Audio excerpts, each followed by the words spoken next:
Alright guys, welcome back to Formula 1 news. It is finally race week in 2026. Well, for 10 of our 11 Formula 1 teams, that is, rumour has it is so bad at Aston Martin that they don't even intend to finish the first Grand Prix of the season in Australia. Multiple sources suggesting their plan is to turn up, do a few laps in practice, qualify, run the formation lap, and then call it a day and save parts so when they can finally provide fixes to what are a series of issues they are currently working through. They apparently don't even want to be here, but effectively are forced to under the letter of the law. What an absolute embarrassment for that facility, the setup, all the investment, at least for the time being. Very much enjoyed your thoughts in the comments. Hit the like button if you enjoy. Subscribe if you are new as always. I greatly appreciate it. We're going to start with a couple of updates just around the geopolitical situation in the Middle East, to say the very least, whether it has any impact on Formula 1. There's been a little bit of talk about this the last couple of days on the F1 side, how it was impacting travel, and Ben Sulayem actually gives a comment on it and says, as president of the FIA, my thoughts with those affected. At this moment of uncertainty, we hope for calm, safety and a swift return to stability, etc. Close contact with our member clubs, safety and well-being will guide our decisions. They don't really say much, but they do say that we are assessing the forthcoming events scheduled there for WEC and Formula 1, so they will make decisions in due course. In all likelihood, everything will be fine in time, but at the moment, who really knows? This is another big update I've not really heard anyone talking about yet. This is actually a pretty big deal if they do change this. So again, this is translated, so what we're talking about here is parc ferme, of course, which is when the rules are prohibited you to make changes apart from front wing adjustments and tyre pressures after qualifying, right? So qualifying comes into effect, parc ferme happens, and that's it. That is your setup, as I say, outside of tyre pressures and front wing levels for the rest of the weekends. That has major implications. Of course, the intention of parc ferme is so that teams don't just set their car up for qualifying and then change the setup totally for the race. There are other reasons as well, but that's fundamentally what it means in Formula 1 at the moment. Now, we understand that after sprints now, they open parc ferme again so that teams can make changes before the main race. And apparently they are also looking to make other changes to parc ferme when it is a rain hazard weekend. Now, I don't really know if I like this or not. I'm intrigued to your thoughts in the comments.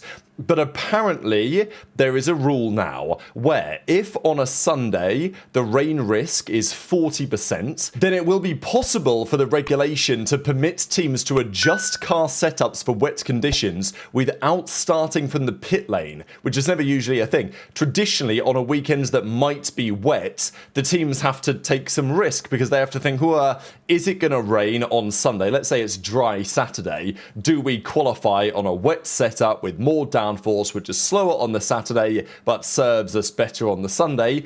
You're taking a gamble there that it's actually going to rain on Sunday as you think it will. So instead, maybe to make things easier for the teams, although I imagine what they're going for here is like safety aspects, right? Like, let's say they've got, I don't know, maybe this is the way they're justifying it, I'm not really sure, but maybe let's say qualifying is dry and then you're expecting Sunday to be dry, but all of a sudden it's going to rain. Maybe the argument from some teams has been, that's a little bit sketchy, because if we're using dry setups, especially in these new regulations, with so much torque but not as much downforce in the wet, could be problematic. So I kind of see the logic, but also I kind of liked the idea that on Saturday night it was like, well, who's gone for a wet setup, who hasn't? Is it going to rain, is it not? Now it's like, it might rain, so you guys can just do what you want, open parc ferme, change your setups for the main Grand Prix. So I think, having talked myself through it, I'm not a fan of the change. I might see why some teams, maybe the FIA, would be in favour of it, but yeah, maybe I just don't like change. It's also possible. But intrigued to your thoughts in the comments below if this actually does happen. As I say, not heard much talk about this yet in terms of reopening of parc ferme on wet, potentially wet days, if it's like 2 hours before and it's declared a rain hazard or whatever the case is.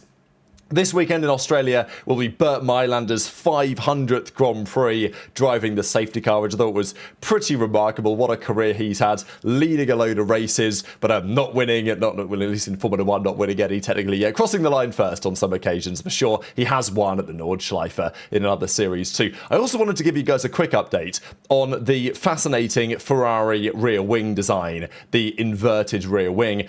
The boys at Auto Racer put together a fantastic article on this. There's lots of more details. I'll leave the entire link down below. But they talk on a few things. One thing they say is that the Spec A version of the Ferrari works pretty well. They're happy with the car. They don't require a B version overhaul of the machine.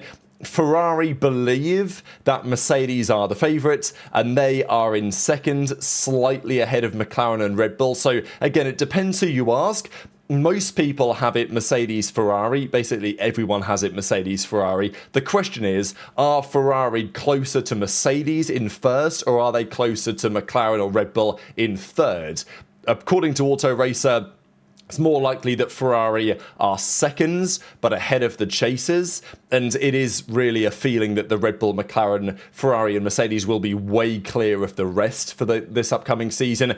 But obviously it's going to take a few races to really get to grips with what the pecking order is. Australia is a very different type of circuit to many that are coming up, even very different to Bahrain. And Bahrain is, round 4. So it will take a few races to really get to grips with things. The question that many wondered was, why did we not see that new rear wing again on the final day of testing? They unveiled it. It looked spectacular. Everyone was talking about it. And then where did it go, right? They put it away. Now, there's a couple of reasons for that. The first thing to note here is that DRS typically would not have to open that many times. So from a reliability perspective, the requirements this year are stronger, because DRS is not only open every lap, no matter what, if you're, it's active aero now, but you know what I'm saying, if you're not following a car in front, you're still activating the straight line mode for the active aero. So around Melbourne, given there are 5 straight line mode sections, you are activating it 300 times during a Grand Prix. So it needs to be effective, it needs to be reliable. That's what they mainly were trying to test when they put it on the back of Lewis Hamilton's car, to see, okay, does it rotate as we expect it to during actually loaded conditions? The answer is yes, it does, but it's probably, the actuators on it are probably heavier than they would like it to be. Right now, it's not ideal in terms of its finalization. It must open under 400 milliseconds per the rules, so that's something they've got to make sure that they work on, because I don't know if it was opening that quickly when they tried it out. So they're going to need to make sure that it's very efficient, they're going to need to make sure that it's lighter, but data does suggest that it was roughly equivalent to having an extra 4 to 5 kilowatts, so call it 6-7 horsepower on the straight. Now, what that translates to in terms of actual straight line speed, a handful of kph extra on the straight. So it's a big deal. It's not a small advantage by any means, but reliability and weight optimization are the concerns as it stands. The FIA have also looked at the other things. The plan is for an optimized version of the rear wing to arrive in Montreal for round 7, and if ideally they want to fast track it to round 4, which would be Bahrain. So that's the timeline on the Ferrari wing. It will be back, it won't be back yet. They're hoping race 4, possibly race 7, once they iron out some of the kinks. So that Ferrari advantage, which it probably is one, isn't ready quite yet. I also wonder if other teams are going to copy it. I don't know if other teams will copy it based on what we saw in testing, in actual preseason in Bahrain.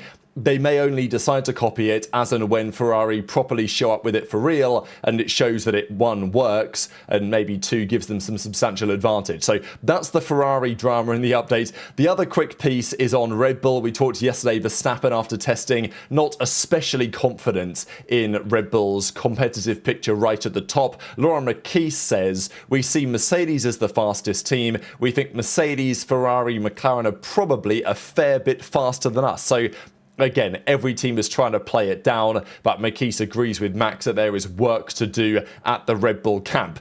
Certainly work to do at Aston Martin. So I'll just hit the refresh here, because the point that I'm trying to make is that it is a race week for all of the teams. Most of the teams, I imagine, have put out a graphic and they've said, it's race week, everyone. The season is finally here. Isn't it all so exciting? Nothing of the sort from Aston Martin, which may be a little intriguing, because most teams, first thing Monday morning, all they're over was, oh, Formula 1 is finally back. I bet you can't wait to hit the track in a couple of days' time. Well, that is not the case at Aston Martin, because more than likely they're not going to be there, or they're certainly not going to be there in the way that they would like to have been.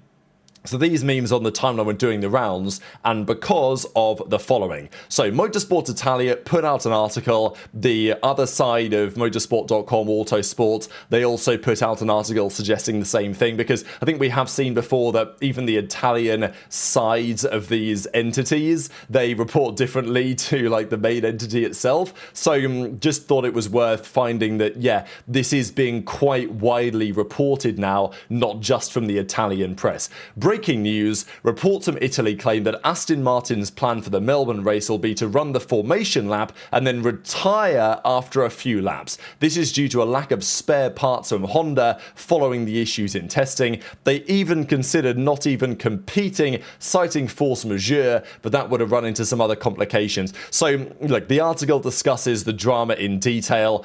We know that during the pre-season test it was an absolute disaster. The car had numerous problems with drivetrain and gearbox and power generation from the battery, and just vibration is the main discussion. That for whatever reason the ICE vibrates the hybrid battery to such a degree within the chassis that it just breaks apart. And this is why on the final day of testing they did 6 laps, wasn't it, with Lance Stroll? They did 2, called it a day, 2 again, called it a day, and that was it for their test, because they didn't want to run through any more equipment that they were just wasting. Because they didn't want to run through any more equipment and, pieces and units, so they were just destroying otherwise every time they hit the track. This, I think, at least in part, is a consequence of the cost cap, because every single new component that they bring, it does, first of all, if you go through too many engines, then you've got penalties to consider, which is one thing, but you've also got cost cap situations. If you keep making new engines and new batteries, that is not cheap. It adds up very quickly. And nowadays, the teams can't just throw engines at the car and throw batteries that are going to break at the car, because, again, there are sporting implications, but there are also financial considerations to be made as well. So, as a result of that, right now they know that their car is deeply unreliable. There are intentions from the engineers at Honda to fix that in the near future, to make it so the engine doesn't vibrate itself to death within the chassis.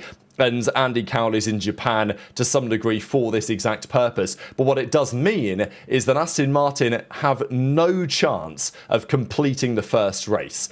That's how it currently seems. There was a feeling that maybe they can find a solution in time. We'll discuss some different sides of this reporting in a second, because maybe there is still some hope that they could find a fix before Australia and they could actually try and finish the race.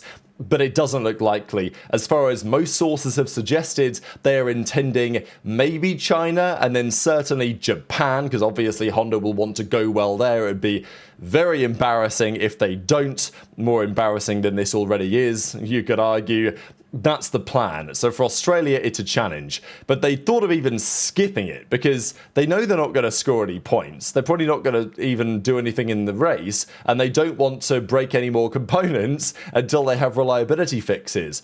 But it's such an embarrassment, right? Like, for all the investment in Aston Martin, for what Lawrence Stroll's tried to build over there. I don't know that people will cook Lawrence Stroll for this, and maybe understandably, but also his investment has been worthwhile. Like, the value of his team has gone up so drastically that it's not like he's struggling for money. But the point, because Formula One's grown in all this in recent years, the point is that he's done more than anything in recent years to try and make this team a championship winner, and this was meant to be the year, right? Certainly this era of regulations is meant to be the year. Bringing in Newey, Alonso's still there, Enrico Cardile, so many other big names they brought on board over the last couple of years to make serious progress on this team. But it just doesn't feel like things are clicking behind the scenes. Bringing on the Works Honda partnership, that doesn't seem to be a great decision right now. And they've run out of parts. They have just no supply of engine spare parts, and they can't afford to run it again for multiple reasons. So there apparently is a crisis committee that has been formed. As I say, the main Autosport publication also says the same thing. And, Aston Martin considered even skipping Melbourne by invoking force majeure. But this would have been a PR disaster for F1 as the new technical era begins, and Aston would have had to pay compensation for breaking the terms of the Concord Agreement. So the plan for Aston is try to qualify for the grid, right? Like, actually make the 107% rule, maybe do a few laps, presumably do practice to at least get some knowledge, try and be just about within 107% there and in qualifying so that they can at least race, I guess. A little bit of clarification as well on what Newey apparently said, because we know the other day you guys might have heard that comment of Newey apparently saying, well, the battery won't recharge at 350 kilowatts, it'll only recharge up to 250 or something, and that was, well, it was interesting to depict exactly what Newey meant by that. Apparently what he meant is in reference to the super clipping, which is where you're literally using the MGUK to brake the engine so you can recharge it, basically just using the engine to straight up drive that motor. That apparently is what Newey was referring to, that the engine is not powerful enough to drive that motor as quick as they would like and still not come to a standstill on the straight. Apparently it lacks 80 horsepower in those conditions, which is devastating, like in addition to all the other problems they have. So it is an absolute shambles. And, well, Thomas Maher says maybe there's a way that they could, you know, roll out some fixes. They are trying to bring some reliability fixes to Australia. If they're successful, then maybe they could be in for a normal weekends. Otherwise, they will do a couple of laps in practice, try and set a qualifying lap, run a couple of laps in the race, and not destroy the car. But look, the intention, according to Thomas here, is not to show up to merely tick a box. They know they're on the back foot, but it's such an embarrassment, right? Because if you look through some of the failures to start or failures to finish or whatever, since, let's say, the turn of the millennium, you'll see the following stories, right? So Virgin Racing, they had a few issues in 2010 with their fuel tank, but also Manor and Mauritia, and a lot of these are financial related, really. HRT were, I think, the last team to fail to make the 107% qualifying rule. That happened, I think, twice at the start of the 2012 season, and then it all fell apart anyway. So, yeah, HRT, like, that's the conversation we're having, right? Like, this is Aston Martin, one of the best-backed, funded, finance teams you're ever going to see. Like, their factory in Silverstone is unbelievably mega, and they've turned up to the season with a car that does not look capable of finishing a race right now. They did not put together runs in testing of more than, like, what, 15 laps, 10, 15 laps at a push, and you're telling me that they've got to do 60 odd, 70 odd laps during this. It's just not going to happen, is it really? And the other names on this list here, Caterham, Mauritia, you know, Manor, as I say, Arrows, right? So, like, you know, these are the type of names of teams that for various reasons failed to qualify or couldn't compete or financial reasons or whatever. But these are very, very different eras of Formula One. And we're now talking about Aston Martin in exactly the same context. So, yeah, what a complete shambles. Intrigued to your thoughts, as always, in the comments below. But that's how it looks, that Alonso might turn up and do a couple of laps and call it a day. I mean, imagine they broke down on the formation lap. That would be hilarious in some ways. But look, congratulations, Cadillac. You're not going to be the worst team as it stands. Obviously, as I say, maybe they bring a miraculous fix on Friday and it solves the whole thing. But unlikely, right? Fixing these vibration issues, certainly because they weren't even running their engine at maximum whack. That's the concern, right? It's not like these issues only emerge when they're on absolute maximum power. Like, no. These issues are emerging. This is why they were turning their engine down, because they were struggling with it, and they still had failures, right? So, like, they were lapping 4 seconds off the pace. I don't imagine all of that is chassis, right? Like, probably some of it is compared to the absolute top teams, but the vast majority of that is engine, and they were still breaking the car. So that's the absolute disaster, is that I'm sure the car is quick enough to get within 107% and be respectable, but it can be nowhere near reliable in those circumstances. So, look, Cadillac, congratulations. They're going to be probably respectable. Maybe not respectable is probably not the right word. They're going to be slow, for sure. But they are going to be probably ahead of Aston Martin, which is quite the achievement. Can they get it right as the season goes on? Possibly. But it's a big ask, right? Like, it's not the start of the season they would have wanted, obviously, but it's probably worse than we expected, right? Like, when we've talked over the last few days about, well, Aston have got upgrades planned for China, for Japan, I think we still expected them to try maybe in Australia, but it looks like they're just going to say, you know what, lads, it's been a pleasure. We'll see you in Asia, basically. So these are the timings, by the way. Obviously, I'm in the UK here. You guys can figure out your respective time zones from around the world. But these are the timings in Great Britain. Just if I remember correctly, the clocks go forward. So daylight savings kicks in the UK in a couple of weeks' time. But I believe it is Sunday in America and maybe the rest of the world where daylight savings happens. So there will be so if you're East Coast, the current difference between the UK and you guys is 5 hours. I think on Sunday that is set to change, but again, I'm not 100% sure, so check with your own time zone is my point.